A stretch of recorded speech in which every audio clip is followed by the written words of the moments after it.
мабуть, на перший погляд здається дуже якоюсь певною простою, тобто міфи, які є про Україну. Ну, я назвав відповідність тематику для прямого ефіру, що їх там 10. Я думаю, що їх по факту може бути там більше.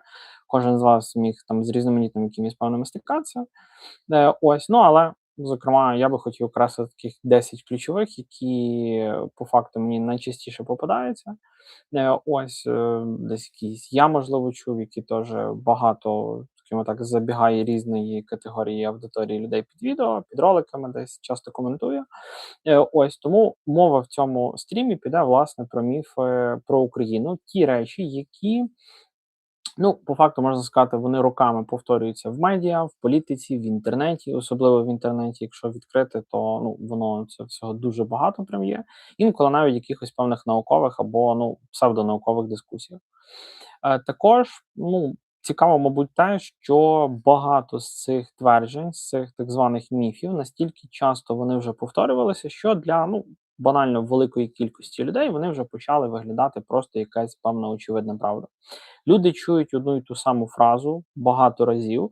Знаєте, це те саме, як є приказка там: скажи людині 100 раз, що вона там образно свиня, там на 101-й вона може в це повірити і так далі. Аналогічно таким самим чином діють якісь такі отейки, якась така пропаганда, якісь такі певні навіювання, що коли одне й то саме ви постійно чуєте, воно транслюється, досить часто в нього вже можна почати вірити. Люди відповідності перестають, скажімо так, дивитися на якісь такі речі з якимись певними сумнівами, і відповідності вони вже починають банально в це вірити. І просто починають сприймати як якийсь певний факт. Але якщо почати розбиратися уважніше з цією тематикою, з'являється, по факту, дуже багато запитань. Звідки взагалі взявся той чи інакший міф? Хто його придумав? Хто перший десь його, можливо, окреслив, заявив? Як він виник і так далі, і так далі. Хто його власне, вперше почав поширювати, чому він взагалі став популярним. Тобто, не просто якась людина це десь сказала, а в відповідності він закріпився, і дуже велика кількість людей, вона починає з років в роки його поширювати, і в відповідності він залишається все досі популярним.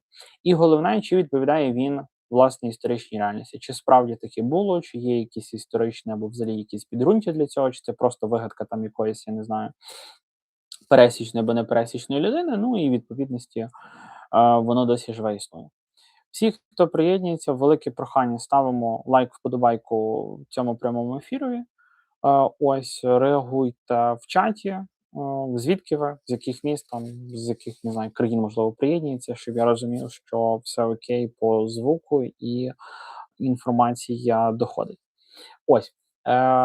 В цьому прямому ефірі розберемо 10 найбільш поширених міфів про Україну. Деякі з них з'явилися ще буквально там, по факту, кілька століть тому, і вони вже досі існують. Інші сформувалися вже в 20 столітті, частина активно використовується і сьогодні у певних політичних дискусіях та, по факту, в інформаційних війнах, в сучасних, зі сторони Росії і так далі. Це все активно форситься, використовується, просувається і, на жаль, по сьогоднішній день воно використовується. Важливо розуміти одну таку певну просту річ. Історія – це не є лише набір дат і якихось певних подій. Як це досить часто, якщо взяти школу, взяти підручник чи взяти інколи університет, все зводиться банально до дат, які ніхто не пам'ятає, які ніхто не знає. Це завжди там вимучували, щоб заробити якусь оцінку. І по факту історія, вона зведена, на жаль, просто до якихось сухих дат, які ніхто не пам'ятає, ніхто не знає і ніколи не використовує. Дуже часто історія стає інструментом політики. Через інтерпретацію минулого можна впливати на те, як люди сприймають сучасність. Саме тому якісь певні історичні міфи можуть бути дуже живучими. Якщо якась ідея вигідна певним політичним силам або імперіям, вона може повторюватися десятиліттями і навіть століттями, жити і відповідності існувати. Сьогодні спробую подивитися на ці міфи спокійно і критично, без якихось емоційних гасел, без пропаганди, просто з точки зору тих якихось фактів і логіки, які є.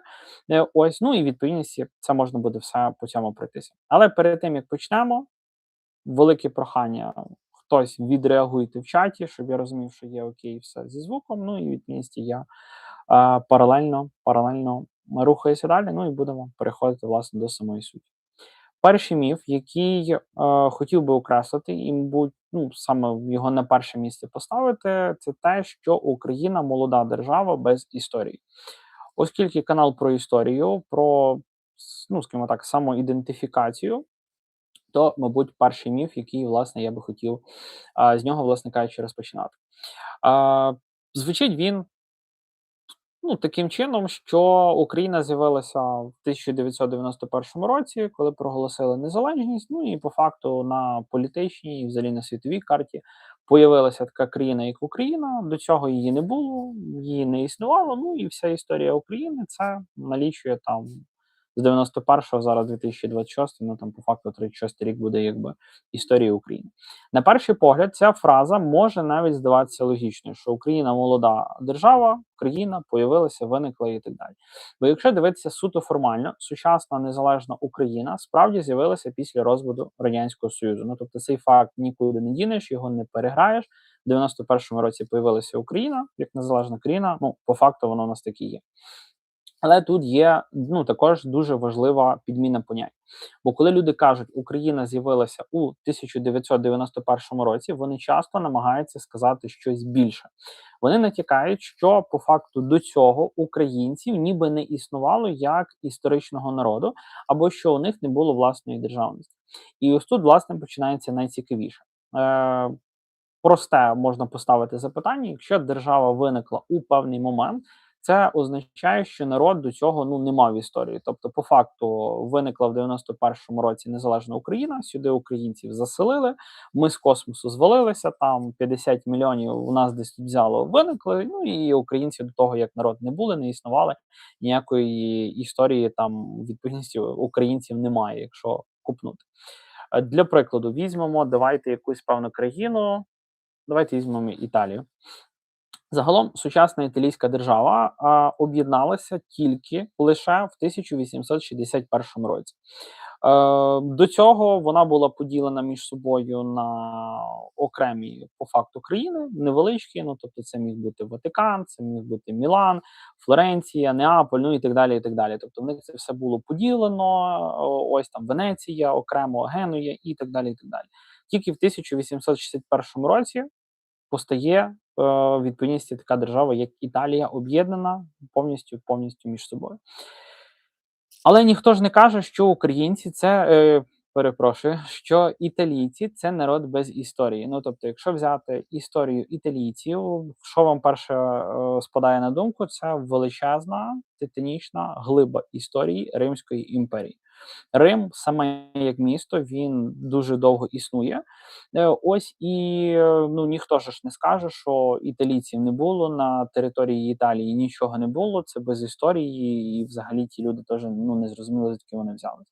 Також аналогічно можна як аргумент привести Німеччину. Німеччина також вона не була цілісною єдиною державою, якщо брати там всю її історію, вона сформувалася в сучасному вигляді як держава, тільки також ну там через 10 років після Італії, в 1871 році. До цього там також існували різні князівства. І знову ж таки, ніхто не говорить, що німці з'явилися лише в 19 столітті. Тобто сама логіка цього аргументу вже виглядає, ну, скажімо так, досить дивно. І тепер, якщо ми знову повертаємося до українських земель, якщо ми говоримо про нашу ранню історію українських теренів, то перша велика держава на цих територіях це була Русь. І що важливо, її політичний центр знаходився саме в Києві. Київ був одним з найбільших міст Європи свого часу. Тут правили князі, які контролювали величезні за своїм масштабом і за своїм поширенням територій. І коли сьогодні хтось каже, що Україна не має історії, виникає логічне питання: де тоді була столиця Русі? Не в Москві, не в Санкт-Петербурзі, якого ще тоді близько не існувало, ну і Москви тоді не існувало, саме в Києві. Після занепаду Русі історія на цьому, звісно, що не закінчилася. Ну тобто, знову ж таки, не було такої історії, що Русь існувала, вона по своїх, ну скажімо так, умовах вона занепала, вона припинила своє існування, і після цього нічого вже по факту не було. Не було. Так, секундочку. Так. Я гляну, бо тут один технічний момент. Мгм.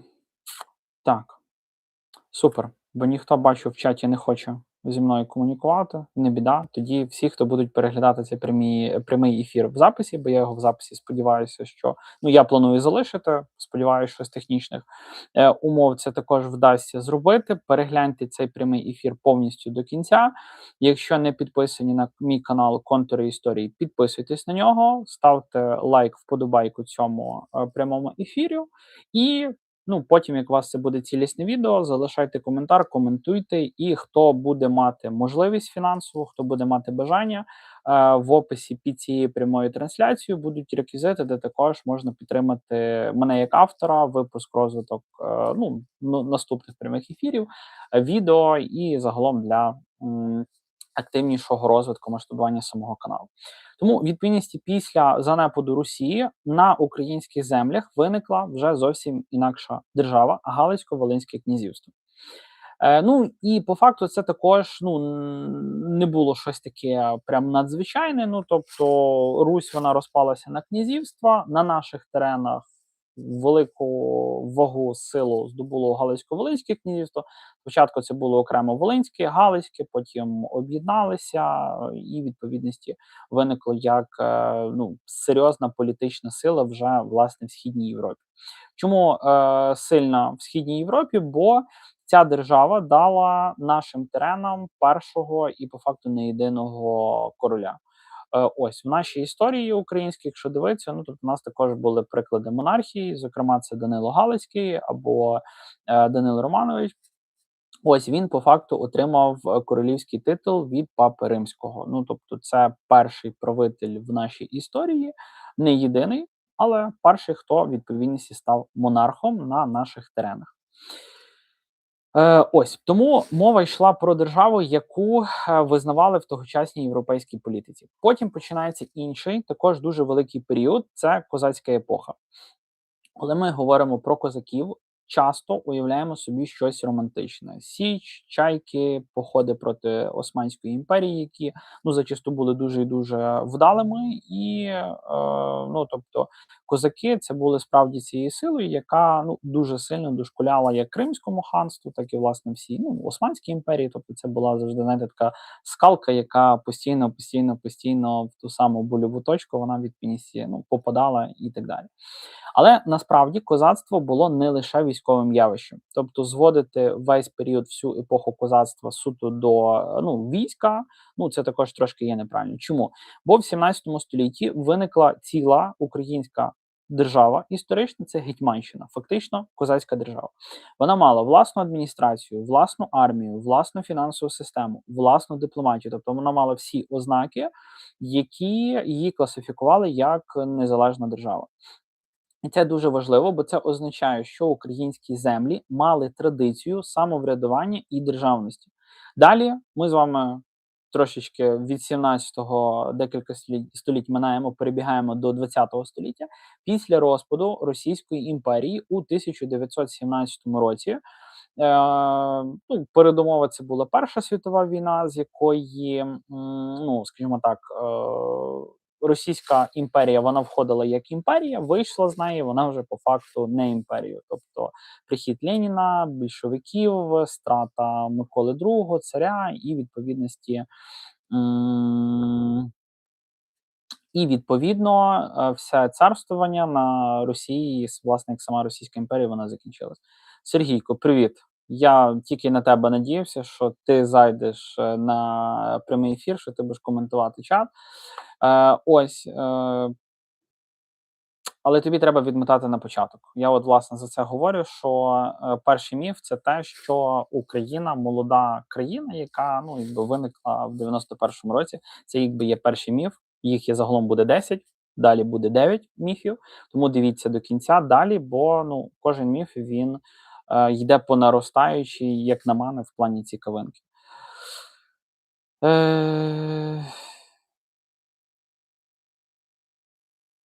Рухаємося далі. Ну, тобто українці це відмінність народ, який трансформувався з такого народу і з такої країни, як була Русь. Це те саме, як були франки, сучасна Франція, і ну тобто до того вони ще були там галами і так далі. І так далі. Ну тобто можна дуже багато розбирати народів, трансформація. Наприклад, Сергійко, твій народ, ви були московським царством. Повністю ви були спочатку московським князівством, московським царством, і до 1721 року ви були московитами, по факту, які ви маєте історичну назву в нашій культурі українців. Далі ви з якоїсь дива стали росіянами, де ви нашу назву ну, нашої історичної землі вкрали. Тому ну, це такий собі вкид. Я думаю, що можна придумати щось цікавіше. Тому після розпаду Російської імперії у 1917 році з'являється Українська Народна Республіка.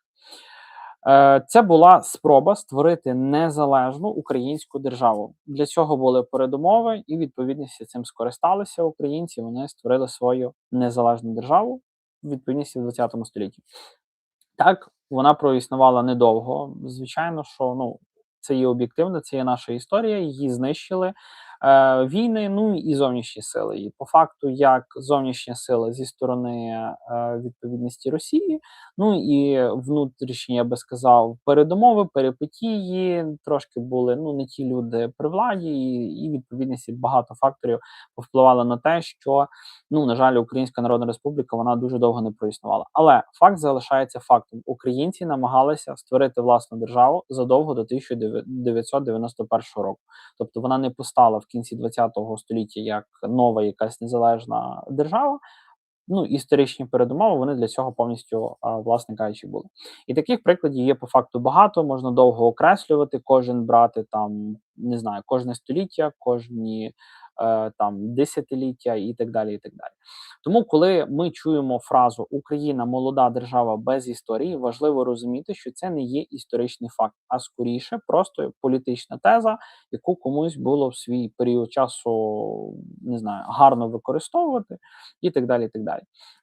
Її використовували з дуже простою метою. Якщо переконати людей, що народ є молодий і штучний, тоді легше поставити під сумнів і його право на державу. Тоді легше би було, скажімо так, відкочуватися назад до об'єднання, до совка, ну і того всього, що такі певні вологі мрії в нашого східного сусіда є по сьогоднішній день, час і так далі.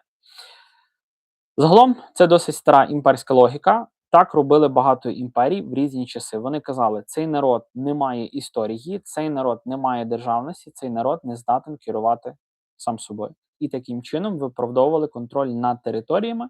Тому цей міф не просто історична помилка, це частина політичного наративу, який формувався десятиліттями, і він формувався не просто так. Тепер давайте зробимо невеличку паузу. Напишіть в чаті, чи доводилося вам чути цей аргумент, що Україна нібито не має власної історії. І ще також цікаво, де ви його чули найчастіше. Можливо, в школі, можливо, в інтернеті десь на просторах, можливо, в якихось телевізійних там дискусіях, шоу, політичних, ще щось і так далі. І так далі. Поки ви пишете, я зараз перечитаю, ви бачите, якийсь є коментар. І ну також ще би хотів таку важливу річ окреслити, що історія будь-якої країни це не тільки питання державних кордонів, це історія людей, культури, політики і традицій. І якщо дивитися на українські землі в цьому контексті, то стає очевидно, історія тут дуже довга, складна і насичена. От насичена це, напевно, найбільш, що би я хотів зауважити, що от наша історія, вона реально дуже і дуже сильно насичена цікавими фактами, подіями, ну і, власне, далі за це все будемо спілкуватися. Зараз я би хотів рухатись далі, переходити до наступного міфу. Всі, хто приєднується, всі, хто будуть дивитися цей прямий ефір в записі, то ставте лайк, вподобайку цьому прямому ефіру. Якщо не підписані на канал, то підписуйтесь на канал і коментуйте. Так, Данило зрадив свою віру, і тому його народ. Його рід, Господи Боже, мені так важко російська дається, слава Богу, для читання останнім часом. Тому його рід присікся. Віра це серйозно, її зраджувати не можна. Ну, питання віри, релігії, це, ну, скажімо так, вас от знову ж таки в російській мові от такі трошечки колізії. Віра і релігія, ну, тобто, у вас це кардинально різні поняття. В українській мові, ну, і в нашого народу, як на мене, це воно таке дуже, ну, більш зближено. Ось, бо все ж таки, в що ви вірите, і релігія, ну, це все ж таки все рівно є різні речі.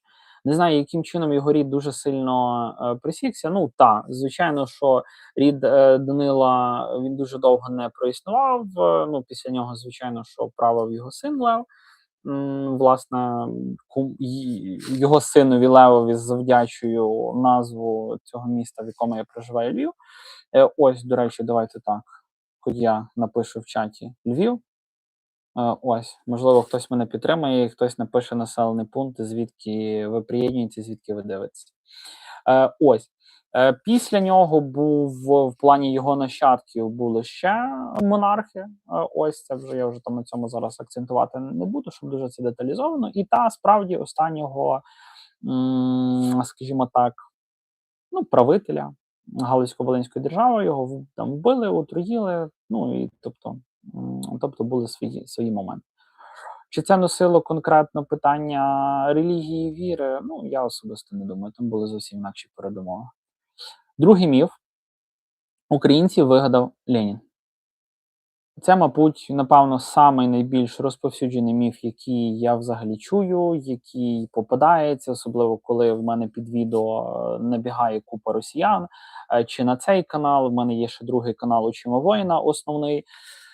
Ось, бо ну зараз я вивожу цей канал на монетизацію, і більшу всю увагу приділяю цьому каналові. Але також ви можете підписуватися на мій другий канал, основний «Очима воїна». Там з квітня, якщо все буде гаразд, то я на ньому також буду активніше проводити і прямі трансляції, відео і так далі. І так далі. У мене там порядка вже десь, мабуть, 250 відео. Там відео реально дуже багато на різноманітні тематики. Там багато є відео і про Данила Романовича, Данила Галицького, короля Данила. Ну, тобто, за Русь, всі різні періоди історичні, там реально дуже багато контенту, дуже багато відео. Ось, і по факту, ну, тобто, власне кажучи, собі можна також дуже багато цікавих відео, цікавого контенту можна переглянути. Так, Сергій, на внуках рід закінчився. Ну, не на внуках, прям там був Юрій перший, Юрій другий, там трошечки були нащадки, тому по факту не на внуках. Повертаємося до міфу. Українці вигадав Ленін. Поставте реально плюс в чаті, чи ви чули хоч раз цей міф. Я більше чим переконаний, не раз цей міф можна було почути. Ось тому я думаю, що він, скажімо так, може зайняти почесне друге місце з цих 10 міфів, які я сьогодні, власне, хочу винести на цей ефір. Фраза звучить приблизно так: українців створили більшовики, або українців вигадав Ленін сам. Ну, як лідер, власне кажучи, більшовиків. Іноді це формулюють трохи м'якше, але сенс залишається по факту тим самим. Мовляв, до 20-го століття ніяких українців не було, а потім прийшли більшовики, намалювали кордони і з'явилася Україна. Ну, тобто, якщо чесно, коли взагалі вперше мабуть, чуєш цю фразу, вона навіть може здатися комусь, можливо, і переконливою. Хто не вчив історії, то, можливо, комусь вона і здасться переконливою. Бо людина, яка її говорить, зазвичай подається дуже впевнено. Ну, тобто, хто взагалі транслює ці міфи, цю пропаганду, ці нав'язування, вони реально дуже правдоподібно виглядають. Чому? Бо щоб міф якийсь існував, тобто ж над ним попрацювали. Тобто хтось придумав, відшліфував формулювання, оці переконання, всі ці тезиси, і тому вони досить такий тривалий період часу живуть. Але чесно, навіть тут щось спростовувати, воно для мене особисто навіть виглядає смішно. Уявити, що нашу цілу країну, найбільша територія, найбільша країна Європи, тисячолітня історія, більше 1000 років, тобто реально 50 мільйонів населення у нас було там в 90-х роках, що нас міг створити, вигадати, придумати якась лялька, яка зараз покоїться в відповідності цій країні. І, до речі, Сергійко, це тобі за віру, за релігію. Ну, типу, яка ви православна країна, де вас мумія без органів, без нічого, у вас в мавзолеї в центрі вашої столиці досі зберігається, ви всі ходите на поклон, молитеся.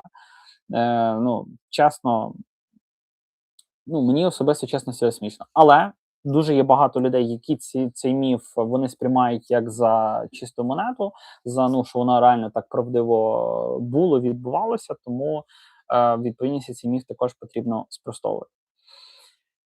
Щоб створити взагалі якийсь народ, потрібні дуже дивні умови. По-перше, треба придумати мову, цілу прям українську, яка давніша і набагато глибша, і масштабніша за російську. Ну, тобто потрібно було придумати Леніну українську мову. Ну, уявляємо, він такий вундеркіндер.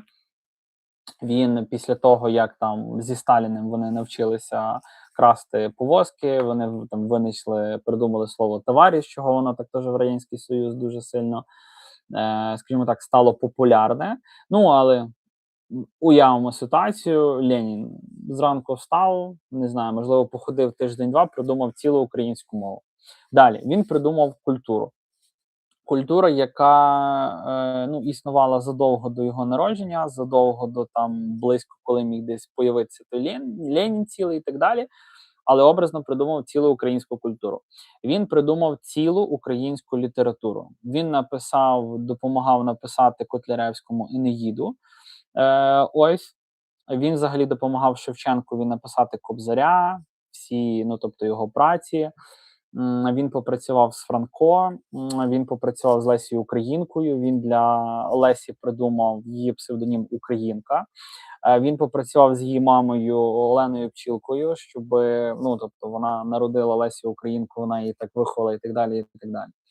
Ну і, звичайно, він придумав традиції. Ленін був такою суперовою людиною, що прям він весь, всі ці 4 пункти він, власне кажучи, придумав. Ну і головне, що потрібно було зробити Леніну, змусити мільйони людей раптом почати вважати себе цим новим народом. Тобто йому десь потрібно було взяти, 40-50 мільйонів людей, яких раптом потрібно було трансформувати в українців. Ну, тобто їх якось наректи, не знаю, перехрестити, якось і так далі, і так далі. Ну, я думаю, що це звучить як якось, не знаю, нова якась фантастика від там Джорджа Мартіна, допустимо, та нова вигадана всесвіт і вселенна, там, я не знаю, Толкіна образного і так далі. Ну, тобто, це звучить настільки нереалістично, фантастично, що, справді з цього можна тільки посміятися. Тепер дивимося на факти. Українська мова зафіксована у джерелах задовго до ХХ століття. Наприклад, ще там в 16-му, в 17 століттях існували тексти, написані мовою, яка вже дуже близька до сучасної української. Згадував Котляревського, тобто йому віддати всі належні, коли, випустив «Енеїду», це новітня відповідності вже українською мовою і так далі, тобто, взагалі, якщо брати українську літературу, це там Тарас Шевченко, Іван Франко, Леся Українка, яку вже згадував, Пантелеймон Куліш, там Григорій Квітко-Свян, і так далі, і так далі. Там настільки відповідності митців нашої літератури, що то можна згадувати і робити тижневі, напевно, стрім, щоб це все описувати і так далі. Всі вони писали українською мовою ще в 19 столітті. І тут виникає просте питання: якщо українців вигадав Ленін, то для кого писав Шевченко? Для кого писав Франко? І для кого він взагалі видавав книги? Для кого існувала українська преса, українські театри, українські культурні товариства? Також, якщо згадати, до речі, що там в 19 столітті українська культура настільки активно розвивалася, що влада Російської імперії навіть намагалася обмежувати використання української мови. Для чого було робити Валуївський циркуляр в 1863 році для українців, яких не існувало, для української мови, якої не існувало, там для української культури, традицій, яких не існувало. От тої міфічної, цілий аж циркуляр, Російська імперія в відповідності випустила. Цей документ, власне, обмежував друк книжок українською мовою. Якщо української мови не було, книжки на українській не друкувались, для чого було, власне, обмежувати тоді цей друк? Напевно, просто так. Пізніше був Шеемський указ, 1876 року, який забороняв багато форм використання української мови. Ну, тобто він ще посилив ці обмеження, які були там при Волоївському тому циркулярі.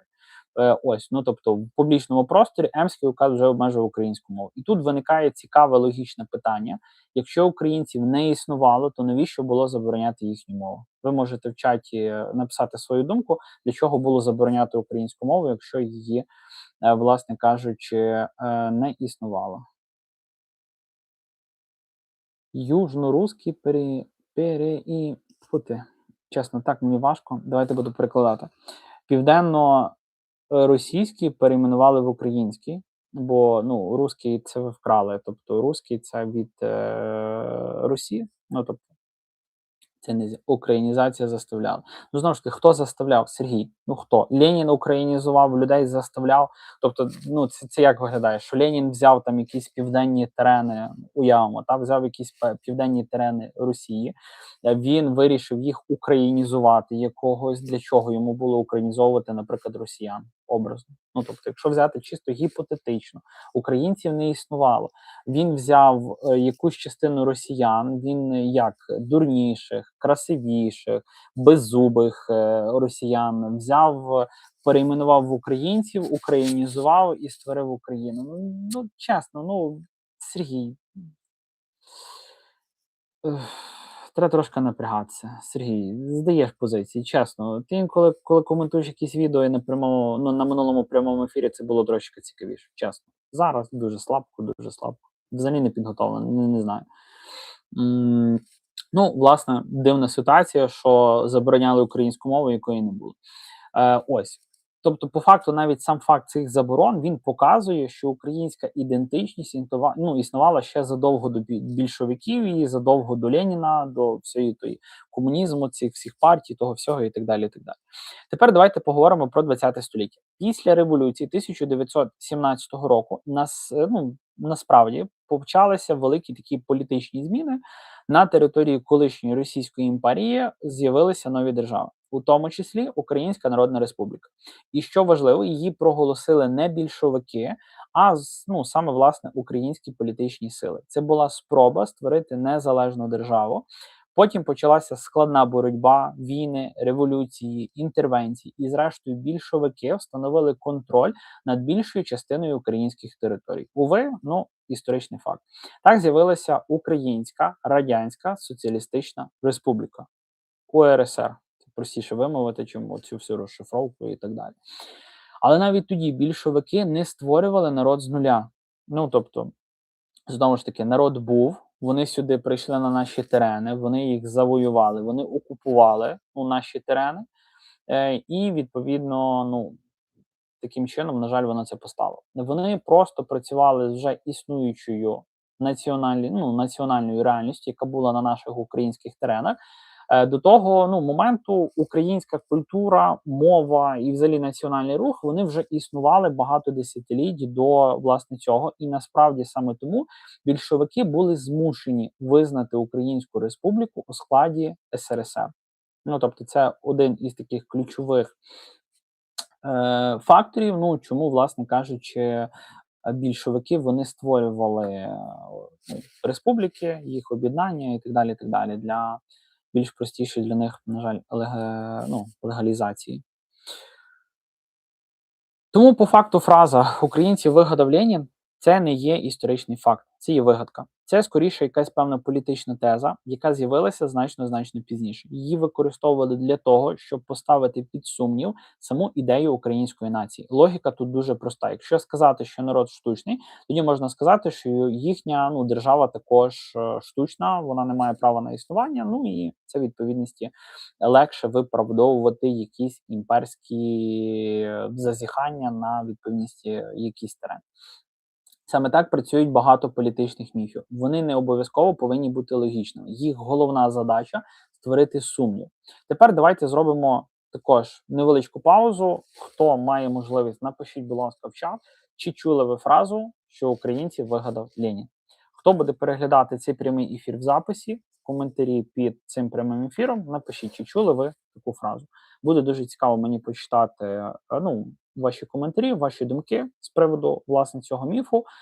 Всі, хто нові приєднуються, ставте, будь ласка, лайк, вподобайку цьому прямому ефірові. Таким чином, YouTube його краще масштабує, просуває, більша кількість людей може, власне, цей прямий ефір побачити.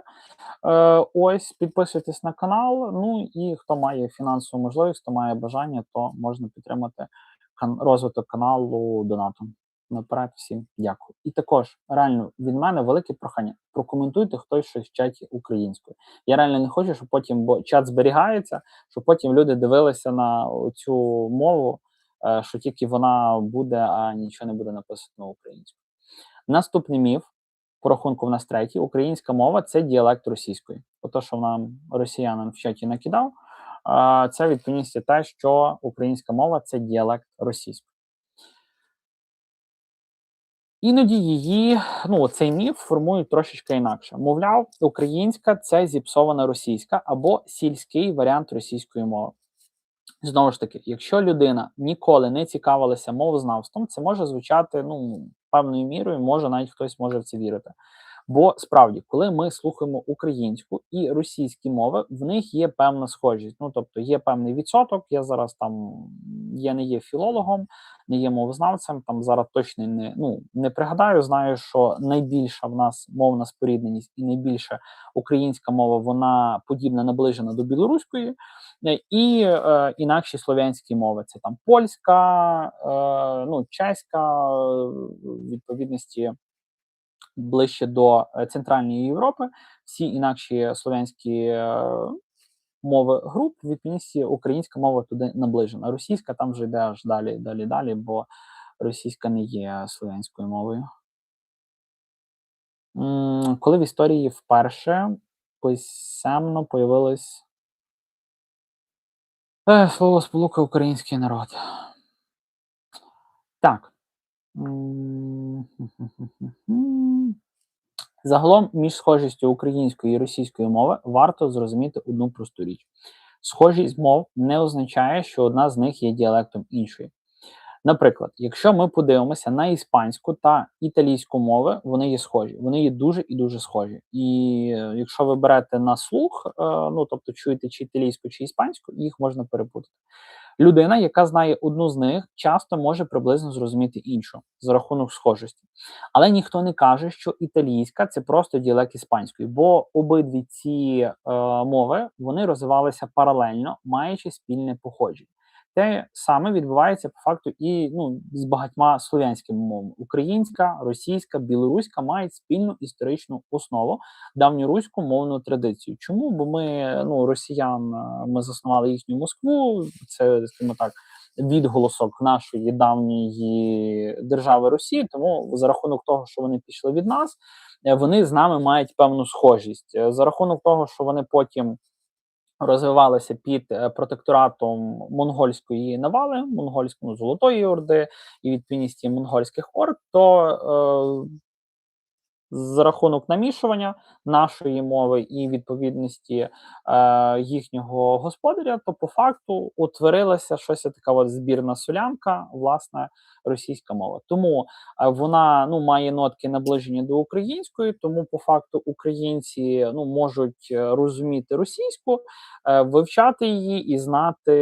відповідності по факту краще досить часто за росіян. Сергій, Північна Італія не розуміє Південну. Цілком може бути.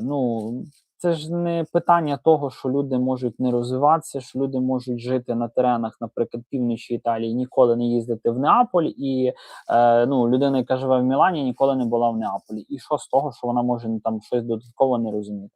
Я, наприклад, теж, у мене є товариш знайомий з Верховини, мені теж потрібно було, наприклад, 3 тижні часу, щоб зрозуміти його. Але це моя проблема, це не проблема мого, наприклад, знайомого з Верховини, який має свій говір, він має, свій ареал, в якому він мешкає, наприклад, на Верховині, і це моя проблема його зрозуміти. Або його проблема зрозуміти мій говір, як, наприклад, людина, яка мешкає у Львові.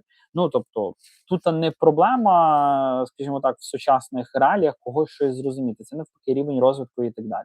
В Україні, ну, аналогічно, наприклад, людина, яка мешкає десь в західних областях, вона може щось не розуміти там, наприклад, східних областей України. Це, ну, тобто, це за рахунок того, що є діалектизми, ну, тобто, є якісь слова, є якісь запозичення, є якісь поширення, є якісь, які вони поширюються на якихось теренах, і це є нормально. Мені, наприклад, цікаво людини, наприклад, з Харківщини чи там, допустимо, з Луганщини, якісь слова нові, ну, дізнаватися, ну, чути, допустимо, і так далі, збагачувати свій, ну, скажімо так, свій інтелектуальний розвиток, та і загалом, ну, себе як людину, як особистість збагачувати.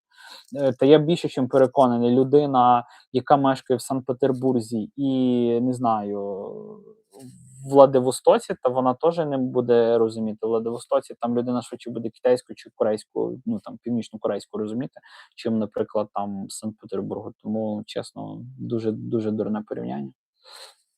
Ми повертаємося далі до нашого міфу. Українські землі століттями перебували в різних політичних і культурних просторах. Частина територій була в складі Великого князівства Литовського. Потім значні території входили до Речі Посполитої. Пізніше частина українських земель вже була під Австро-Угорщиною, і всі ці контакти впливали на розвиток мови. Тому, ну скажімо так, і з литовської, і з польської, і з відповідності з австрійської, з угорської, ну тобто все рівно якісь моменти, якісь слова, якісь нотки могли все рівно збагачувати українську мову. Тому українська мова формувалася не ізольовано, а в дуже складному культурному середовищі. Через це вона має багато спільного не тільки з російською, а й з іншими слов'янськими мовами. Наприклад, як я вже власне казав, що не більше з білоруською, ну або по факту навіть з польською. Хоча, наприклад, взяти мене, я начебто теж оце такий один із міфів, ну воно з того прямого ефіру не стосується, я так загалом, бо просто згадалось. Один із міфів, що, наприклад, людина зі Львова або там з Львівщини, вона має знати, ідеально розуміти польську. Я, наприклад, скільки не чую польську, ну мені, наприклад, мені її складно зрозуміти. Ну, тобто для мене вона, не знаю чому, але на сприйняття, на розуміння, вона є досить складною. Я скільки мені попадається там, наприклад, польських радіостанцій, книжок, десь якихось інколи ефірів, музика польською. Єдина одна, я знаю, ця і пісня, там «Жона моя», яку я весь текст повністю розумію її, ну, відповідність. Всі решти для мене, наприклад, це є досить складно. Тому, ну, по-різному воно буває і так далі, тому це не є показово. Супер, Сергій, що в Італії є 14 різних діалектів. Ну, тобто, це, як я проговорив на початку, це зумовлено тим, що Італія дуже довгий період вона не була цілісною Україною. Тому, звичайно, що якщо ми беремо, де, наприклад, був дощ там в Венеції, Генуї, сусідні можуть бути відмінності. З Неаполем вони можуть бути відмінності. Ну, тобто, діалекти, там якісь діалектизми в рамках однієї мови, ну, це є нормально, тут нічого такого і близького по факту немає. Це навіть, ну, дуже добре, дуже класно для збагачення мови. Тому деякі лінгвісти, ну, вони досить часто зазначають, що українська мова за багатьма характеристиками ближче, власне, до білоруської, ніж до російської. Я, наприклад, білоруську повністю розумію, тобто теж десь інколи, коли за кордоном досить часто міг пересікатися з білорусами, ось, ну, тобто весь говір, повністю все там на 98-99% я розумію білоруса, білорус в відповідності розуміє мене. Ну, тобто це вже можна говорити радше про якісь там братні народи чи споріднені, ніж, наприклад, з російським. Ну, тобто я російську розумію, на жаль, росіянин, мій говір, я більше чим впевнений, він розуміти не буде, якщо я, ну, захочу на там чисто український, на чисто наших з нашим колоритом говорити, спілкуватися і так далі, і так далі. Ну, тобто це загалом є нормально, бо мовні гілки, вони, ну, розвивалися по-різному, десь наближено, десь не наближено. Ще також один цікавий момент – словниковий запас. В сучасній українській мові дуже багато слів, які відсутні у російській, але мають певні паралелі в інших слов'янських мовах. Для прикладу, крамниця, там пані, шлях, місто, громада. Ну, тобто, це є в українській мові, в російській ви, ну, не знайдете відповідників. Ці слова мають історичні аналоги в різних слов'янських мовах. Ну, там, пан, пані, тобто в нас це пішло з польської і так далі, ну, але воно в відповідності є. Тобто, ну, українська мова, вона розвивалася самостійно, а не як відгалуження якоїсь іншої мови. І тепер дуже також важливий момент, який би хотів окреслити, це те, що, ну, якщо українська мова – це просто діалект, тоді виникає логічне питання: чому її намагалися забороняти? Аналогічно до цього повертаюся. Я вже згадував, що, ну, Валуївський був циркуляр, і інакші заборони, і в Радянському Союзі, і так далі, і так далі. Ну, але от, власне, в Валуївському циркулярі там була дуже цікава фраза. В документі говорилося, що ніякої окремої малоросійської мови не було, немає і бути не може. Я зараз не буду виправдовувати те, які назви мали російської мови, але так Російської імперії правлячий клас, коло, верхушка, вони всі так вирішили малоросійську називати. Чому взагалі малоросійську? Бо ну вони собі думали, що Петербург, їхній імператор, цар, Москва це в них велика Росія, де виїжджаєш ти з Москви, і немає тої Росії. Ні доріг, ну, медведі, балалайки, дураки і водка. Все, це їхня велика Росія. Ну, тобто, звичайно, що вони за рахунок українців нас, вони всю історію виїжджали, ну і вони таким чином хотіли применшувати значимість України, всього українського, тому, власне, цей тейк, він також, якби, ну, тобто, він також появився.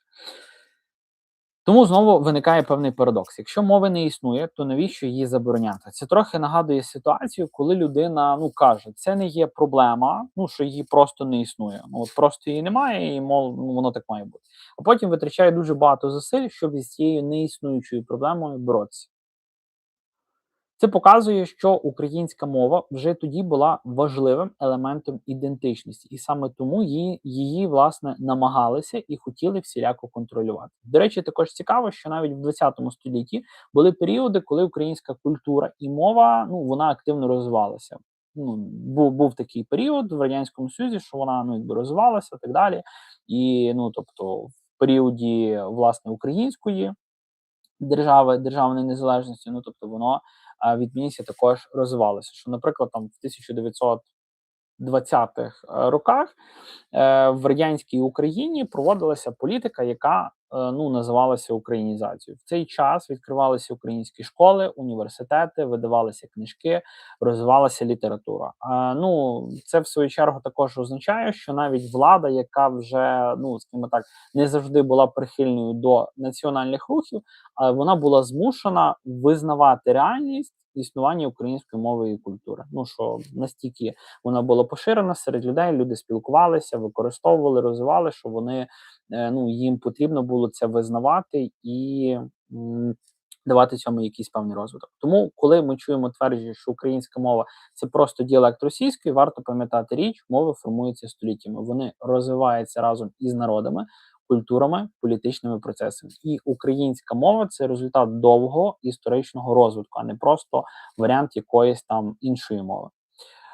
Також зараз, хто має можливість, напишіть в чат, або якщо будете дивитися, знову ж таки, в записі, прокоментуйте цей прямий ефір, чи доводилось вам чути аргумент, що українська – це лише якийсь певний діалект. І якщо ви таке десь чули, хто зазвичай це говорить. Цікаво буде подивитися, наскільки цей міф ще живий, ну, можливо, сьогодні, або іноді, ну, здається, що його повторюють вже там просто за якоюсь певною звичкою.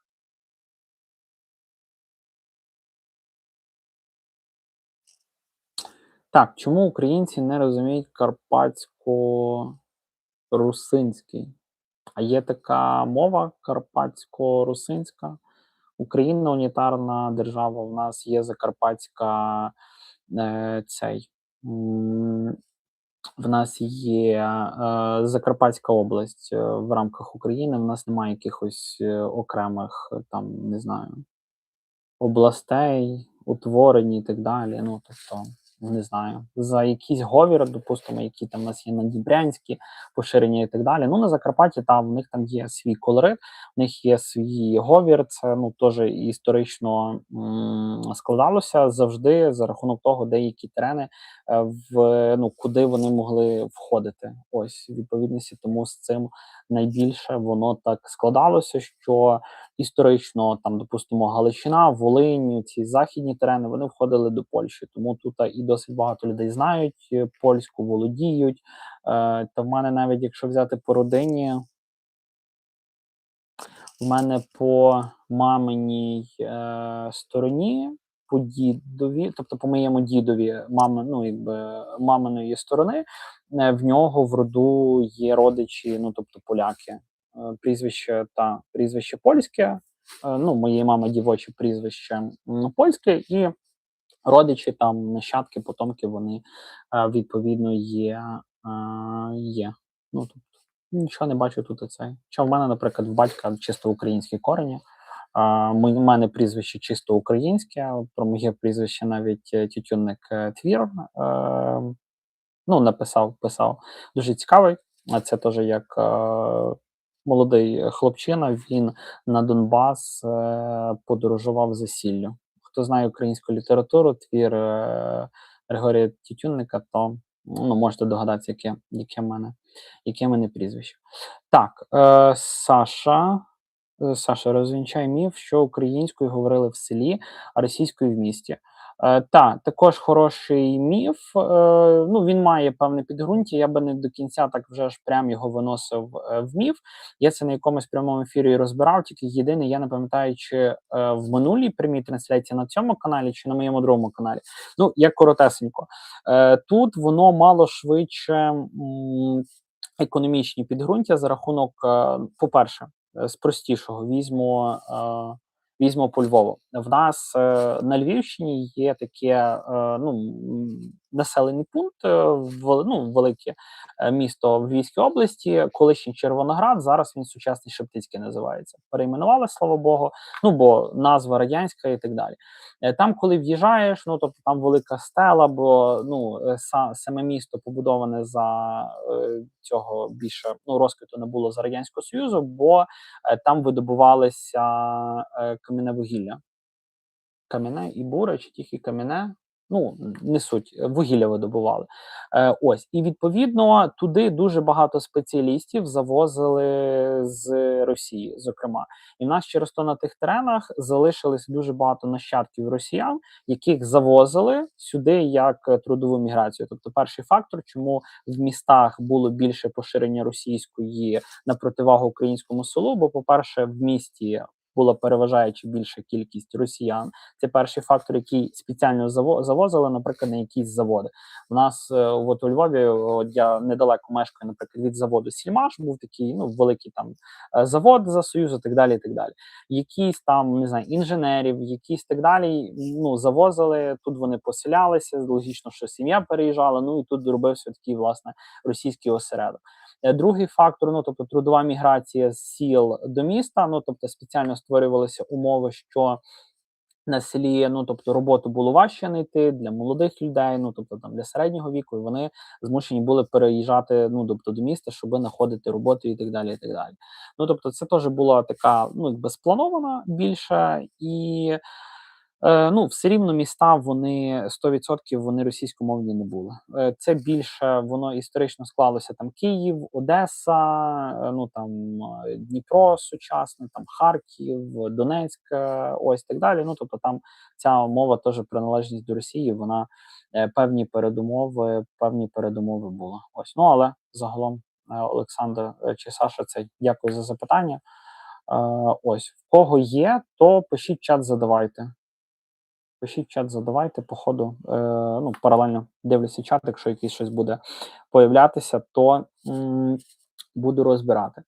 Наступний міф, четвертий, Русь – це Росія. Ну, це, напевно, найбільш розповсюджений, теж дуже такий популярний. Тут все просто, але трошечки такі якісь певні моменти окреслю. Росія є прямим спадкоємцем Русі. Досить часто, що також ці міф, ну, якби транслюють. Знову ж таки, ця теза дуже і дуже часто звучить в політичних промовах, в пропаганді, в телевізійних ефірах, в різних публікаціях. Цей наратив просувається і так далі, і так далі. Але якщо трошечки уважніше подивитися на історію, виникає дуже багато запитань. Запитань до цього почну з найпростішого. Якщо говорити буквально, сама назва Русь, ну, вона вже якби транслює, що до українських терен. Звідки пішла назва в Україні, в відповідності назви річки, від якої пішла похідна назва. Також їй таку якби більше ну, штучну назву чи так далі почали додати Київська Русь. Ну, щоб тут більше, на мою думку, більше підкреслити, що воно власне до Києва, до України належить. Ну і загалом центром Русі був, звичайно, що Київ. Саме Київ був політичним, культурним, релігійним центром. Все тут воно формувалося. Ось тут, зокрема, правили князі. Всі наші, якщо брати там, ну тобто, всі наші князі, вони всі правили з Києва. Ну і Київ загалом був одним з найбільших міст Східної Європи. Ну, в деякі свої там золоті часи, періоди міг конкурувати навіть там з величезними містами Європи тогочасно, типу там Парижа, Лондона і так далі. Інакший додатковий факт: коли формувалася Русь, міста, ну таке міста Москви ще не існувало. Тобто, якщо ми беремо, що перша згадка письмова про власне заснування, ну не то, що заснування взагалі, от слово Москва, саме як місто, перша згадка вона з'являється в 1147 році. Що було в 1147 році вже на наших теренах, на теренах України? Давайте так. Десятина церква за Володимира Великого вже, ну і його сина Ярослава Мудрого давно вже була побудована. Софіївський собор був давно побудований. Ярослав Мудрий правив за 100 років до заснування Москви. Купа вже подій, купа перипетій. В нас вже отакенна історія, а Москву тільки заснували. Бо там болото, жаби квакали, і там жаби почали Москва, ну, тобто, 1147 рік. Буквально пару десятків років пройде, і вже є письмові згадки про Україну. Ну, тобто, Москву буквально тільки заснували, та там вони, не знаю, встигли пару хаток набудувати, якийсь там дерев'яний чистокіл зробити, і буквально менше століття, менше там чим півстоліття вже є перша письмова згадка України. Київ на той момент вже кілька століть був величезним політичним центром, ну і тому притязяння сучасної, наприклад, там Російської Федерації на історію Росії, ну воно ніяким чином до цього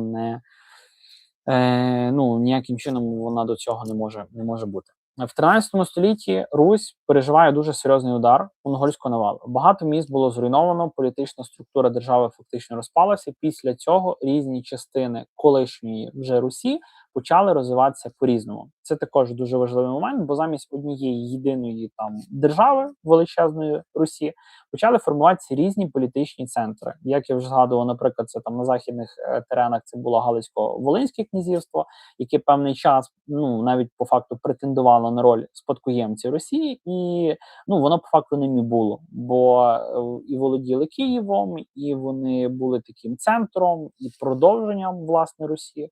Якщо брати за наші терени, на північному сході поступово починає зміцнюватися власне московське князівство. Ну тобто вони з осередка своєї Москви вже доросли до князівства, вони почали землі трошечки назбирувати і так далі. Так, Новоросію при Катерині заселяли росіянами. Ну, та це добре, що ти визнаєш, що твоя країна, вона займалася вивозом українців на Сибір, на ваші терени, відповідності освоювати, а сюди заселялися на жаль, росіяни етнічні. І тому ми маємо такий теж етнічний склад, це запорука примусового переселення сюди росіян. Тому, в відповідності, частина територій входила до складу Великого князівства Литовського. Я про наші терени маю на увазі. І ось тут починається також дуже цікавий процес. Різні держави починають по-своєму інтерпретувати спадщину Росії. Ну, це загалом може бути нормально для історії, та, що, наприклад, є ми, ось, для нас логічно Русь це є наша, там для росіян вони там теж якимось чином претендують на там, терени, наприклад, Русі. Хоча, крім Крім нас, ну, білоруси, вони найбільше мають право, бо, ну, теж їхні терени, вони і так далі входили, там росіяни вже би десь на якомусь там третьому місці могли стояти, що і так далі. І взагалом багато народів держави намагаються пов'язувати себе з якимись великими цивілізаціями минулого. Ну тобто, це теж можна там глянути на спадок Римської імперії. Дуже багато різних народів, досить часто навіть не пов'язаних з Римською імперією близько. Ну тобто вони намагаються до цього, знаєте, як до лику притулитися, щоб, знаєте, як впригнути в останній вагончик, що ви мене теж візьміть, щоб туди від піністі доєднатися. Ну, але важливо розуміти різницю між історичною спадщиною і політичним привласненням історії. Русь була державою, яка існувала на територіях сучасної України, Білорусі та частково Росії. Ну, тільки частково Росії. Її спадщина належить всім цим регіонам. Сказати, що вона була виключно, ну там Росією, ну це дуже і дуже сильне спрощення. Більше того, сама назва Росія з'явилася значно пізніше. Ну тобто за Петра І тільки взяв він собі цю назву, вирішив і так далі. Ну, Московське князівство воно почало активно використовувати назву Росія тільки в 15-16 століттях, коли ну вже почала формуватися нова держава. Ну і це також був певний політичний крок, тобто історичних тут передумов не було. Це суто імперська політика Московії, та й по факту все. Ось, ну, через нову назву, яку вони собі вирішили взяти і привласнити, для них можна було підкреслити зв'язок з цією давньою Руссю, і вони себе могли таку, ну, якби озаконити, по факту, що в них перед цим там наче тисячолітня історія, хоча і близько такого немає. Ось.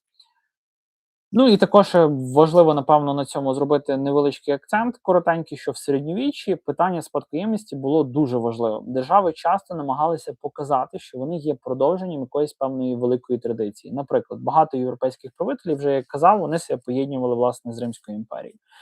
Ось, але власне історична спадщина Русі дуже складна і дуже багатошарова. Вона належить різним народам, різним історичним традиціям. Хтось каже, що Русь це ну там просто Росія, для росіян вони так і будуть говорити.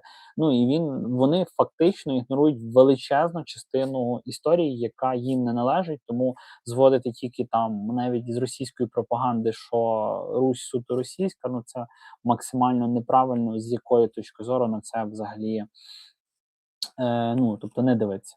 Напишіть в чаті, чи взагалі ви чули тезу, що Русь це Росія, впевнений, що чули. Де ви це, можливо, найчастіше чули, можливо, в інтернеті, якихось там політичних виступах, російській пропаганді, ще десь і так далі, бо цей міф ну настільки є популярний, що іноді декому може здатися, що його ну вже просто автоматично повторюють, відтворюють і несуть відповідність і далі. А далі в нас п'ятий міф. П'ятий міф – українці і росіяни – один єдиний народ.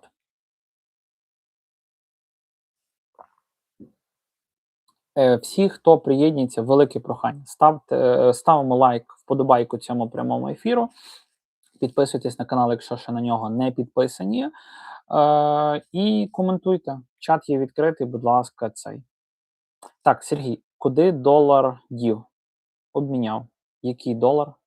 Чому $1? Вже якщо це, то хоч долари. Чого $1? Що зараз на $1? Це там 4 гривні, що зараз на $1. Якщо ти, Сергій, хочеш мені на розвиток каналу україномовного, української історії скинути навіть долар, скидай. Воно піде на хорошу, правильну справу, розвиток україномовного контенту, тим паче україноцентричного, історичного. Ну і, Сергій, ти таким чином вже почнеш виплачувати Україні репарації. Це питання часу, що до цього дійде, що ви будете Україні виплачувати репарації. Всі, хто згідний, що Росія буде Україні виплачувати репарації, то ставте плюсик в чат. Плюсик, вогник, як-небудь.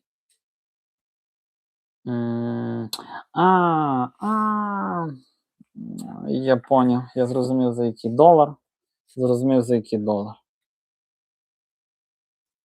Долар в студію, пропаганда долара. Чи сюди треба, напевно, замінити на гривню.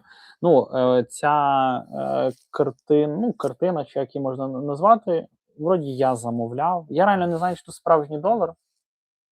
Треба буде глянути. Я реально його ніяк не цей, чи тут справжній долар, чи не справжній долар. Це я собі замовляв, але в мене така сталася була колізія. Воно було в склі, воно мені було впало. Ось скло, на жаль, розбилося, і воно трошки через то сам, бо цей воно було чорне, воно вигоріло і ну, є так, я рамку зробив, зібрав докупи, склеїв, але відповідності це. Та, Сергій, ми тут, що стосується долара, ми порозумілися. Та. Тут я теж замінив трошечки фон, тут трохи додав цей книжок, перемістив. Ось то я забрав, бо я просто трошечки невеличку зробив перестановку. Всі, хто приєднується, ставте реально, будь ласка, лайк, вподобайку прямому цьому ефіру. А ми рухаємося далі. 5-й міф. Ми середина, екватор прямого ефіру по міфах. Українці і росіяни один народ. Тепер хотів би розібрати також ще дуже і дуже відомий міф. Це от, власне, що українці і росіяни один народ. Іноді додають ще також фразу, що, мовляв, це штучне розділення одного народу. От прям в пологовому Ленін родив український народ, родив російський народ. Леніна забрали з пологового, акушери, ну там чи медсестри, вони перепутали, знаєте, як ну, такі мелодійні серіали, де коли там перепутали дітей, вони попали в різні сім'ї, потім там через 20-30 років вони знаходяться, і відповідності два там, не знаю, брати, там брат з сестрою і так далі, вони нарешті знайшлися. Ось, тому оцей міф, воно виглядає десь приблизно як такий серіал мелодійний, я б сказав. Ну, і взагалі, знову ж таки, ця теза звучить інколи досить переконливо для людей, які не дуже глибоко цікавилися історією. Ну, тобто, вони можуть цей міф, цю пропаганду розносити, ось, і реально вважати, що єдиний братський народ. Ну, я сподіваюся, що після 2014 року таких людей стало менше, після 2022 року таких людей стало ще менше. Я не буду ідеалізувати, що немає тих людей, які не вірять, що ми там з росіянами єдиний народ. Я переконаний, що такі люди є. На жаль, такі люди, ну, завжди є в кожній країні, в кожному народі. Вони не, як то кажеться, ну, їх вже не зміниш.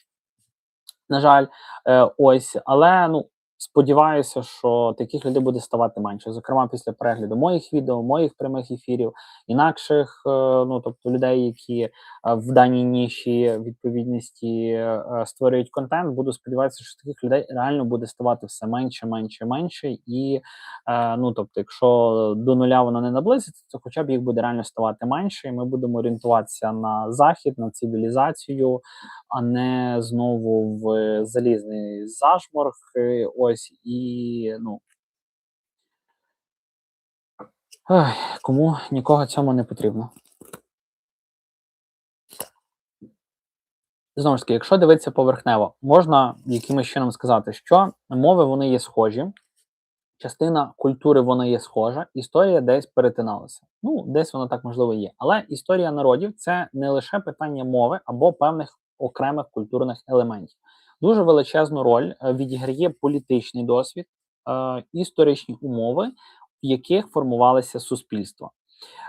Тут, до речі, зроблю такий ж теж невеличкий екскурс, яким недавно я цікавився. Не знаю чому, але до цього я якось раніше не цікавився. Що на теренах України і на теренах Росії було кріпацтво. Ну, на жаль, там, але воно було, це теж історичний такий, ну, так би мовити, період.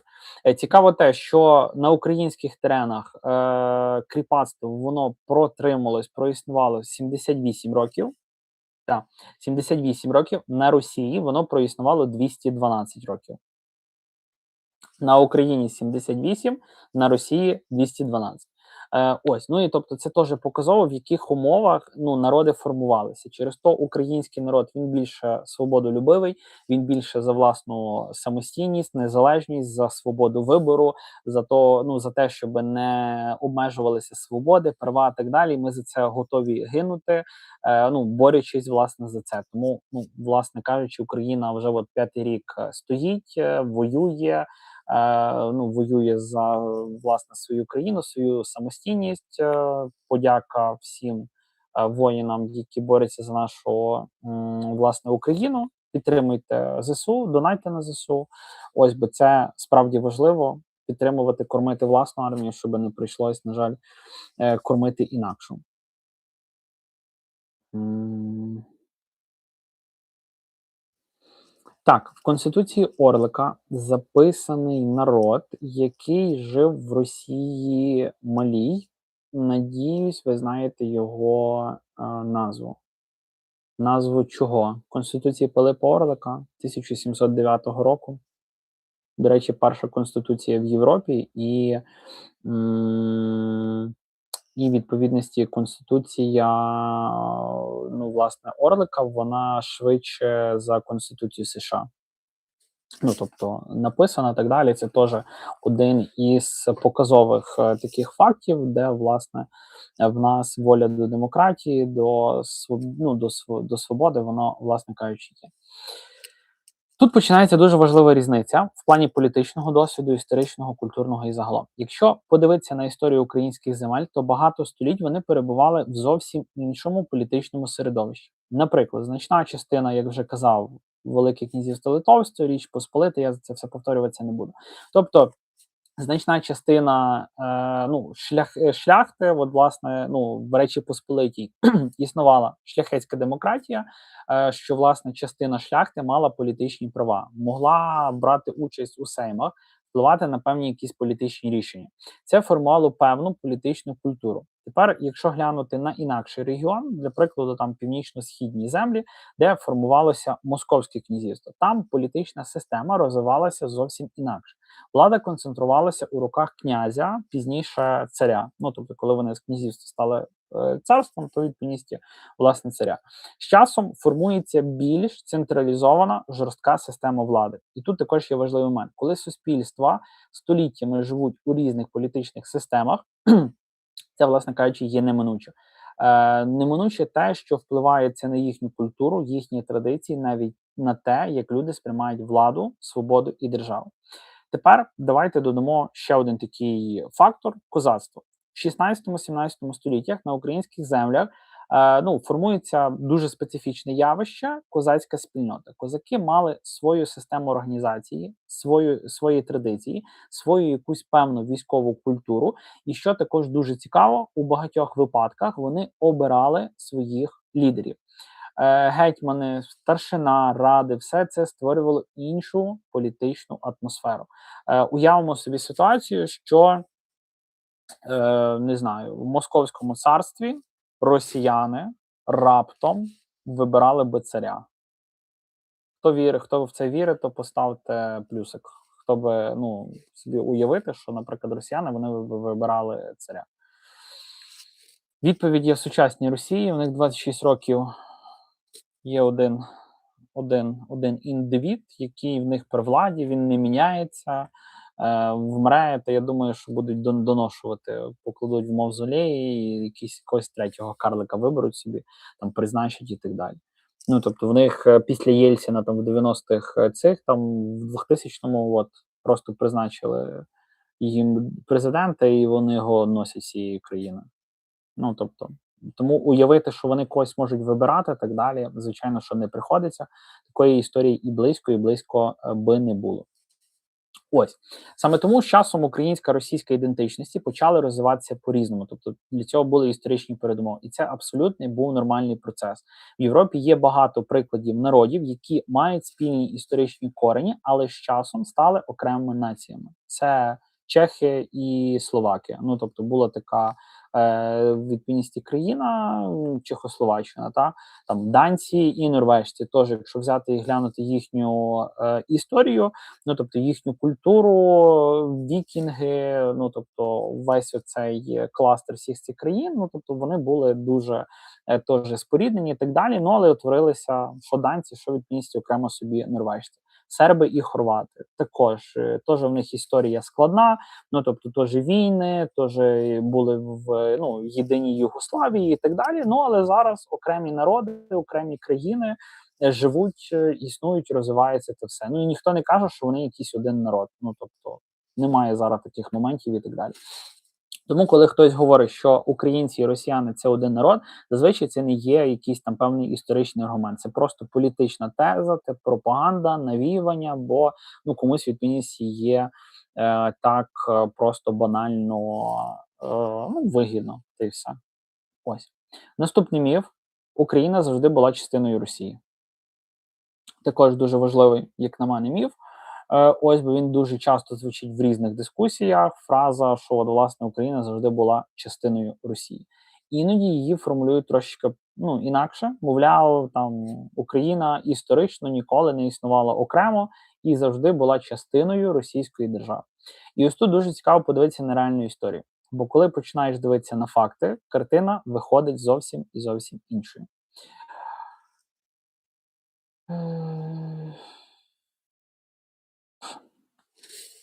Після, власне, Росії більша частина земель до Великого князівства Литовського, власне кажучи, попала.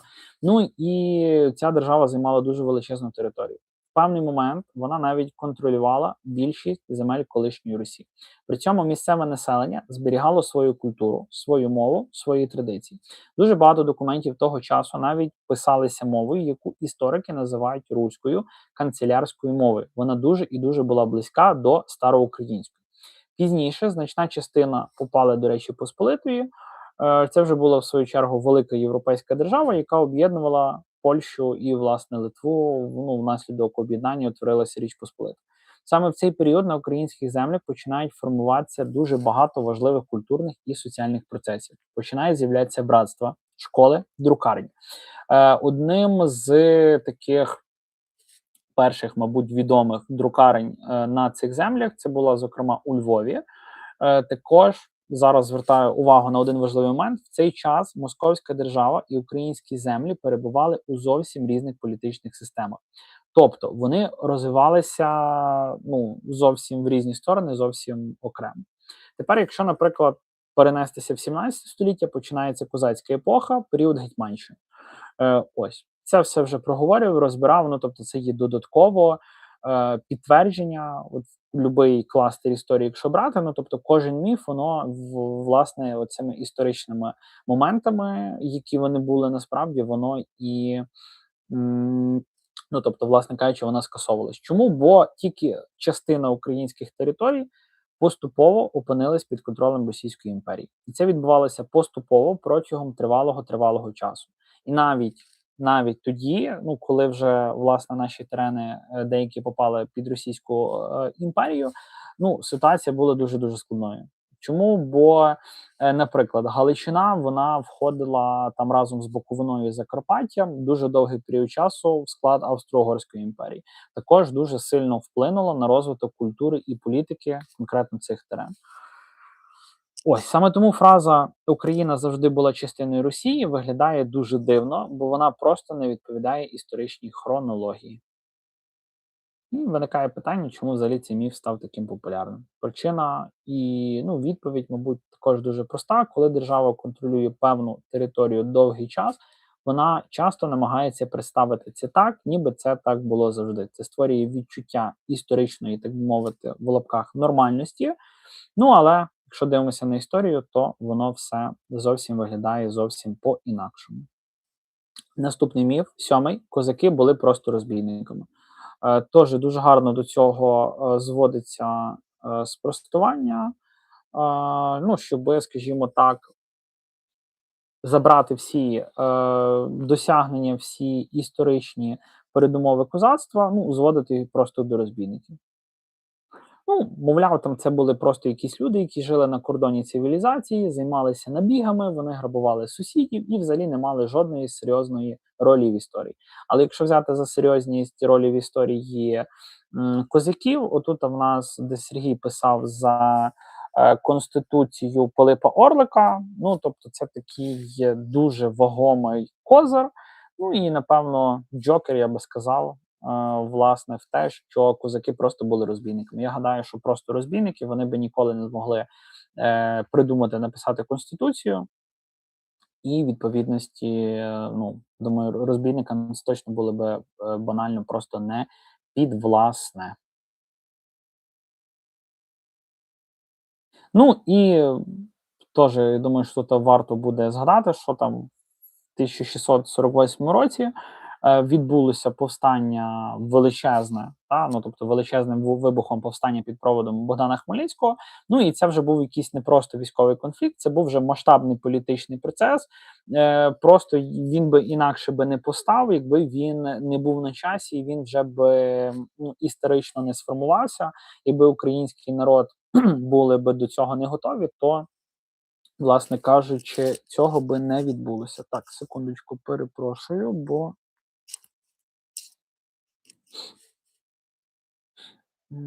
ось. Тому думаю, що це спростовує, власне, цей міф. Наступний 8-й міф: Україна ніколи не мала власної державності. Ну, він частково десь перегукується з деякими попередніми, але все ж таки, ну, тут, що би хотів для спростування цього міфу окреслити, що історія державності, ну, вона не завжди виглядає як якась певна безперервна лінія. Дуже багато сучасних держав, вони мають складну історію. Для прикладу, Польщу. Там в 18 столітті вона взагалі зникла з карти Європи по факту майже на 120 років. Ну, тобто були там 3 великих поділи Польщі і так далі, і вона, ну, зникла з політичної карти, з геополітичної, і ну, тобто дуже довгий період часу її не було. Але по факту зараз ж ніхто не скаже, що, наприклад, там польської державності не існувало, і Польща це там, не знаю, штучна країна, сучасна, хоча це там, ну, величезна економіка, армія, населення, ну, тобто і великий досить вагомий вплив в центральній східній Європі і так далі. Ну і відповідність держава з великою історією, якби це не було. Тому також важливо дивитися не лише на те, хто контролював територію в певний момент, а й на те, чи виникали тут власні політичні структури. І таких прикладів історії українських земель насправді дуже багато, ну і загалом є. Тобто проговорив за Гетьманщину. Дуже важливий приклад. В 17 столітті сформувалась політична система, яку, власне, очолював гетьман. Існували полки, сотні. Вони не лише військові виконували функції, зокрема, власне, адміністративні. Тобто це було 2 в 1. Тобто полковник, він, власне, як і був військовий ватажок, лідер, ну і так само він був, власне, ну, якби адміністративні функції також додатково виконував свій час. Ось. Після Першої світової війни починається період великих змін. По-перше, розвалилось дуже багато тогочасних сильних і великих імперій. Зникає Російська імперія, розпадається Австро-Угорська імперія, і в цьому хаосі починають виникати нові держави. Саме в цей момент з'явилася Українська Народна Республіка, УНР. Також ЗУНР, і, ну, там, не знаю, в 1918 році, коли УНР уклала Брест-Литовський мирний договір, вона по факту стала учасником міжнародних переговорів, і її визнавали існування, бо ніхто би не укладав якийсь певний мирний договір з країною, яка би не мала державності, яка би була там штучно створена, ну і, власне кажучи, яка би, наприклад, там не існувала і так далі. Тому, як вже теж проговорив, вона проіснувала не дуже довго, але ну, тобто, це було підтвердженням того, що українська державність, вона існувала, ну, там, зокрема, наприклад, в 20 столітті, на початку 20 століття. Також в той самий період на західних українських землях виникає Західно-Народна Республіка ЗУНР. Тобто одночасно існували 2 українські державні проєкти, і навіть була спроба їх об'єднати, акт Злуки 1919 року. Це був символічний момент, який показав, що ідея єдиної української держави вже тоді була дуже і дуже сильною. До речі, у мене є на цьому каналі відео про акт Злуки, окремо про ЗУНР. Ну, тобто, кому буде цікаво після цього прямого ефіру, це можна переглянути, якщо ви ще ці відео не бачили. Всі, хто нові приєднуються або будуть дивитися цей прямий ефір в записі, ставте лайк, вподобайку цьому прямому ефірові, підписуйтесь на канал, коментуйте, щоб YouTube краще просував. Ну і сам канал, і відповідність цей прямий ефір. І також, хто має можливість, хто має бажання, напишіть в чаті, чи знали ви раніше про Енері Зонер. Ну, я думаю, що так. Можете плюсик, мінус просто поставити. Наступний міф: українська культура другорядна або просто периферійна. Сенс цього міфу, мовляв, українська культура другорядна, провінційна, або просто є відгалуженням більшої якоїсь певної культури, або там вона просто сільська, сільський якийсь менталітет і так далі. І так далі. Іноді це говорять прямо, іноді натяками. Але, допустимо, там, наприклад, коли хтось говорить, що українська культура нібито не створила нічого значного у світовому масштабі, але якщо трохи уважніше подивитися на історію культури, картина виглядає зовсім інакше. Ну, почнемо, напевно, можна почати з літератури. Українська література, взагалі, якби літературна традиція сформувалася протягом століть. Одним із ключових моментів стало 19 століття. Саме тоді українська мова починає активно використовуватися в художній літературі. Як вже десь на початку цього ефіру згадував Тараса Шевченка, буквально 3 дні назад була річниця смерті Тараса Шевченка, 9 березня, там 4 дні назад була річниця народження Тараса Шевченка. Також тут, якби не згадати. Ну, загалом, його творчість стала не просто літературним явищем, вона стала цілим культурним і навіть політичним символом. Шевченко писав про свободу, про гідність, про історію народу. Він лишав заповіти потомкам, нащадкам, всім українців і так далі. І всі ці тексти стали важливою частиною формування української національної свідомості. Ну, я думаю, там за Шевченка не треба дуже довго розказувати, то так кожний, я думаю, що знає і так далі. Крім нього, був ще Іван Франко. Він був не тільки письменником, він був філософом, він був публіцистом, він був перекладачем, знав дуже багато мов, перекладав твори, власне, з тих мов, які він знав. І дуже активно працював на розвитку української літератури. Леся Українка, її драматичні твори досі ставлять у театрах, і багато літературознавців вважають її однією з найсильніших постатей європейської літератури свого часу. Також, наприклад, музика. Українська музична традиція дуже і дуже багата. Народні пісні, багатоголосся, кобзарська традиція. Все це формувалося століттями. І багато етномузикологів вважають український фольклор одним із найцікавіших у Європі. До речі, дуже багато композиторів використовували українські мотиви в своїй творчості.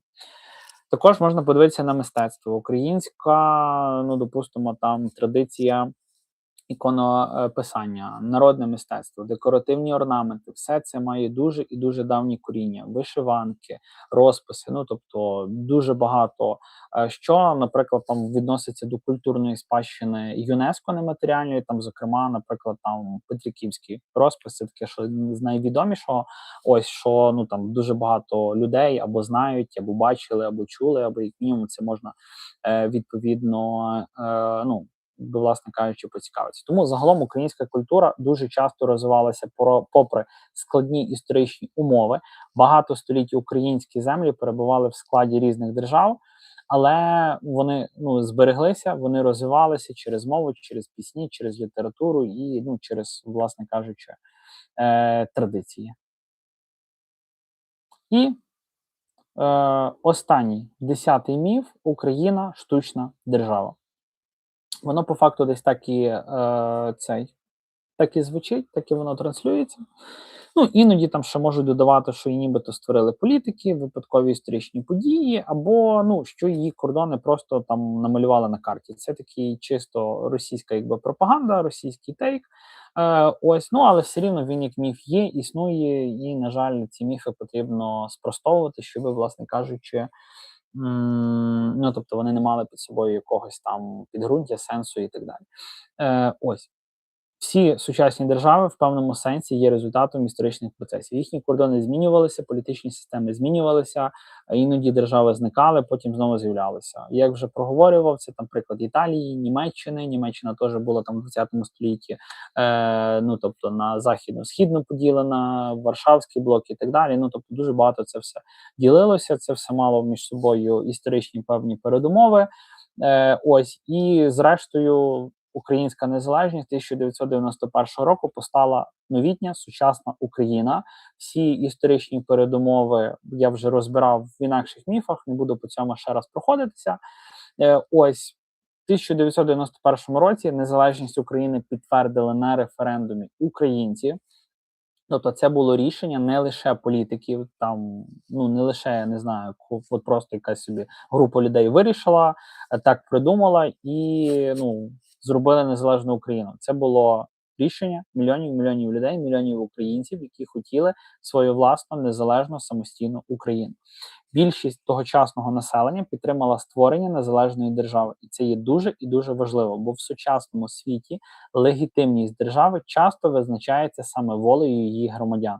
Тобто твердження, що Україна є там чи була штучною державою, ну, взагалі ніяк не витримує перевіркою історії. Ну тобто, це просто російська пропаганда, навіювання, і воно ніякого там історичних реалій, передумов до цього взагалі ніяких немає. Тепер давайте на хвилину згадаємо, про які міфи сьогодні я говорив і по яких пройшовся. Перше, що Україна нібито не має історії, що українців вигадав Ленін, що українська мова це лише діалект, ну там чи російською, чи просто як діалект, що Русь це Росія, що українці і росіяни один єдиний народ, що Україна завжди була частиною Росії, що козаки були просто розбійниками, що Україна ніколи не мала власної державності, що українська культура другорядна і що Україна нібито є штучною державою. І якщо уважно подивитися на всі ці твердження, візьмемо їх глибки, можна побачити одну спільну рису. Більшість із них з'явилася не тому, що так показують історичні факти, є якісь історичне, ну, для цього підґрунтя, а тому, що вони були просто комусь вигідні в певний якийсь, ну там, політичний час або в якомусь певному ідеологічному сенсі для навіювання цієї пропаганди. І саме тому історичні міфи можуть існувати дуже і дуже довго. Але чим більше люди цікавляться історією, читають джерела, ну і ставлять запитання, правильні, неправильні, будь-які запитання, тобто немає неправильних запитань, є просто не задані. Тим складніше таким міфам виживати, якщо люди починають розбиратися. Друзі, хочу всім подякувати, хто був в онлайні, хто зміг прокоментувати, хто зміг поставити лайк, вподобайку цьому відео. Ось було, ну, цікаво читати коментарі. Мало, ну, але що маємо, що маємо. Сподіваюся, всі, хто будуть переглядати в записі, зможете прокоментувати ну, даний стрім, і відповідність я потім в коментарях читаю всі коментарі, стараюся відповідати, взаємодіяти, тому коментуйте цей прямий ефір. Хто ще не підписаний на канал мій цей контур історії, підписуйтеся.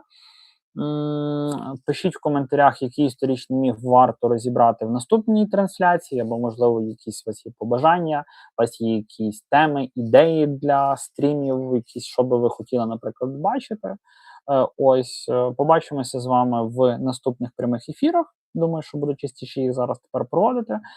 Побачимося в нових відео і всім вдалого, гарного вечора. До речі, п'ятниця 13. До речі, бачите, я все зловив на думці, що цей п'ятниця 13. Всім вдалих, гарних вихідних, і ми з вами побачимося в наступних прямих ефірах. Кожен з вас бережіть себе.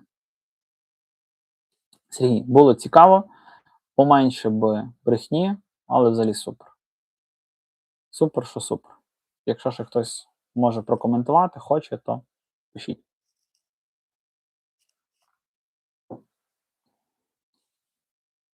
Окей, гаразд.